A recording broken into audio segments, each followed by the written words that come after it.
All right, what's up guys? So first long form content video of my own in a while. Had a lot of requests for these, we'll get right into it. But how to prime, I did an Instagram video on this lately and people just asked for a little more details, more explanation. So that's what I'm gonna start doing. Drop ideas in the comments if you have other videos you'd like me to make. Basically, how to prime. So what priming is, if you don't know, is just maximizing how strong you feel when you want to feel strong. I'm not talking about necessarily like peaking for a meet. I'm talking about like within your training week. So feeling stronger on your primary day than you would on your secondary day or a tertiary day, etc. And I'm not necessarily talking about like long term, like, oh yeah, I'm getting stronger and like over blocks I'm getting stronger and we're trying to get as strong as we can in the week. I mean like taking the strength that you have and managing your different training variables acutely to express your strength the best you can on a certain day.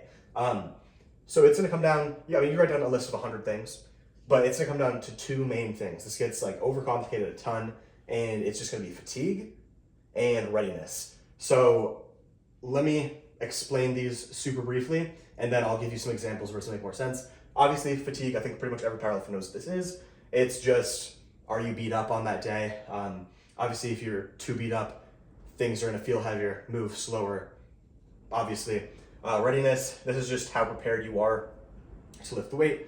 Tons and tons of factors go into this. Main ones are just going to be like percentage of max you've been touching lately. Obviously, if you just jump from like 50% to 100%, you're not going to feel super ready. Variation, so more specificity, doing like comp work closer to the day. Less variations if you're squatting, you do like a beltless high bar. Pause squat. The last session compared to comp squat, you're going to be more confident. Your technique's going to feel more refined. Frequency / skill. I'm going to be getting into that a little bit with this stuff. Basically, let's start off with like a squat example. Say you have a secondary on Monday, primary on Friday. You want to feel as strong as you can on the Friday, of course. So typically what you're going to notice is people are like a lower rep day on the Friday and a higher rep day on the Monday. So something like single on the Friday, that's fine, I'd keep that. And then like back off doubles, and the Monday session might be like fives. To help yourself feel a little more primed, all I'd recommend doing is just swapping it. So now you have, excluding the single, you have your heaviest work of the week on the Monday. So you're touching something heavier, a heavier percentage, and you're gonna feel more confident physically and mentally when you come into the Friday to your single. So you put the fives on this day. Variation, basically the exact same thing. If you're doing pause squats, instead of doing your pause squats on Monday, I do your comp work on Monday and your back offs paused. For fatigue wise, I'd recommend loading up more of your sets and more of your accessories on your primaries. That way, even if, well, assuming you're dosed perfectly, then you come in feeling not fatigued at all every Friday. You feel great, stronger and stronger. Even if you are not dosed perfectly, if you're doing more work on this day, and not like excessive, you don't need to do like 15 sets in one set or anything, like within reason, you're gonna notice that you're gonna feel a little bit more beat up Monday, and maybe you're still fatigued, but you're a little bit less fatigued on the Friday, and then you can adjust the program. But yeah, it's gonna really help to put more of your work on the primary sessions, so you feel fresher coming in there.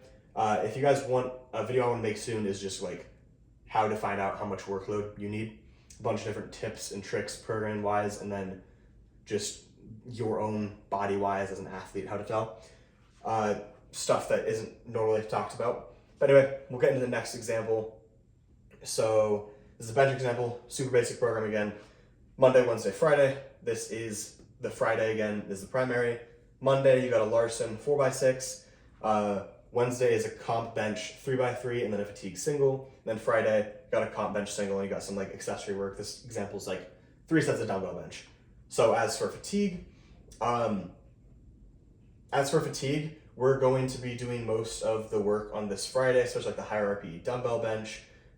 Technically, what you could do is you could have an extra rest day in between here. Obviously, you can just do less work on the Wednesday session to, like if you're getting fatigued and you have 2 days of rest, you can obviously just cut back on the work and then have one rest day. It's not a huge deal, especially something like a bench. In this case, I put the Wednesday closer to the Friday just because this isn't the case for a lot of people, but sometimes smaller athletes that struggle with technique, maybe they're newer, a closer frequency to the primary is gonna make their skill feel better. So instead of going from like a Saturday, Tuesday, Friday, where you have 2 whole rest days, it's a Monday, Wednesday, Friday, so you only have 1 rest day. You're doing the most frequency skill practice back to back to back going into the Friday, and maybe that one day less, even disregarding fatigue and anything else, they just feel a little more practiced. Obviously, SBD is not massively technical. Once you get to a high level, especially, yes, there's technique involved, but like most high level lifters have very good technique at that point. But a lot of weaker, newer lifters definitely struggle with technique naturally, like everyone does. And so spacing the days a little bit closer can definitely help there. Variation wise, same thing here. Got dumbbell bench and Larson spaced out. This last day is comp bench. And then percentage wise, you could do this in a million ways. You could have another top set. You could do 100 things. But in this example, we did a 3x3, which is the lowest reps we're doing of the week. And then a fatigued single, touch something even a little bit heavier. This last example is basically doing everything wrong. So essentially, this is what you would not want to do, but people do frequently have programs like this. I think they just don't necessarily think through exactly, they're like, oh, these are qualities of a good program, but then whenever they set up like the actual split, they're not thinking of priming. So while it is overhyped, like people definitely do make this mistake a lot. If you're deadlifting twice a week, I'd almost always recommend space them a little bit farther apart than a Thursday, Saturday, especially in this case. If Saturday is your primary day, this person has conventional as well, so that's way less technical, and you can probably space them apart further. And then this person also is a conventional puller, so they're probably gonna fatigue harder than someone else. So having them so close is not gonna be great. In this case too, they have accessories on the Thursday. Of course, you can have accessories both days, and just like for example, you could do like 2 sets of deadlift this day with two accessories, 3 sets this day and 3 accessories. And especially if you have like the days farther apart, like 4 days of rest going into the primary instead of 3, that's gonna be a very big difference. But these are just basic examples. Don't read into it too much. But yeah, you have the majority of your work this day, especially with the accessories. So you're gonna feel beat up on the Saturday, and then the Saturday you have the lower reps here. So you're basically missing all of the stuff besides the frequency and skill, which likely isn't that important for this lifter. Good example is if you look at an SRA cycle, stimulus recovery adaptation. On this side, you got how strong you are. On the bottom, you got time. So this dashed line is representing like your base strength. Say you bench 100 kilos. You do your workout, it's a really hard workout, so your fatigue, you get weaker. If you were to train this time, you'd come in, you'd be like, oh, I'm fatigued, I can only bench 95 kilos now. Eventually, you're going to get stronger, supercompensation, and ideally, if you're primed, you train right up here at this little top part. If you wait too long, you're starting to detrain again. But obviously, like if the amount of work you can do in a week is like this window, obviously, you can detrain to some extent and still get stronger, still above that dash line. It's gonna get smaller and smaller and smaller as you advance, but ideally, to be primed, you train at this perfect little top peak where all of these variables are aligning perfectly for you. If you train down here, obviously, that's not ideal. If you train here, that's not ideal, but you get the point. That's a really good way to summarize priming. And in this example, like you're doing your primary when you're like way down here, and then you come back to this day, and you'd likely feel stronger this day, but it's not as important because you're doing 5s. You're not, want to prioritize the single. And then also, you now have the 5 days in between. So maybe your technique does start to feel a little bit rusty. And even if you're getting stronger week to week on this, and even if it's at the same rate, like every single week, you're getting 5 pounds stronger. So you take your deadlift from 200 kilos. So I'm talking kilos and pounds like crazy, but you go from like 200 kilos over the course of a couple blocks to say like 220, right, with this setup. But you could have made that exact same progress, but because you're not actually a 200 kilo puller, you're like a 210 kilo puller where you don't have that much fatigue going into this day, and all of your variables are lined up better. You go from 210 to 230, making the same amount of progress in the week.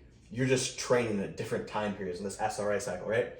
One thing I want to mention too is a lot of times people can take this and get a little bit too crazy with it and get too specific and really like sacrifice progress for priming.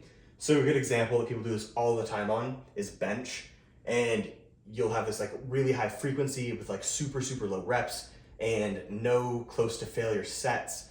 So like long-term, the biggest thing that makes us stronger is how big our muscles are, hypertrophy work, especially in something like a bench if you don't have a massive arch. And even if you do have a massive arch, like technically you're gonna be able to make a lot of gains and work on your arch, get a bigger arch, work on the technique of that, so more technical. But then you're gonna run into this wall of like, you maximize that, and now from here, making progress, you just have to get more jacked. So if you really lean into that too much, the ultra low rep, like you're benching, say you're benching 3 times a week, and this day is like 5 sets of 1. This day is like also 6 sets of 1, and this day is like a single with like 3 doubles. That's going to shortchange you in the long term. I would never really recommend a program like that for the most part, especially on something like a bench. However, as you get closer to a meet, you could definitely start biasing it towards that. Like in your secondary days, I'm a big fan of doing something like 4s on secondary days, and then a couple blocks later, maybe do like doubles on a secondary day going into the meet. But yeah, you get the point. Let me know if you have any questions or future upload ideas, different topics. I got some of my own, but I'm always open to hearing them. And if you're interested in coaching, I will drop my coaching form in the description of this video if I can. If I can't for some reason, then just find it on my Instagram, colt.pr. Thanks for watching, guys. Looking forward to making a lot more videos.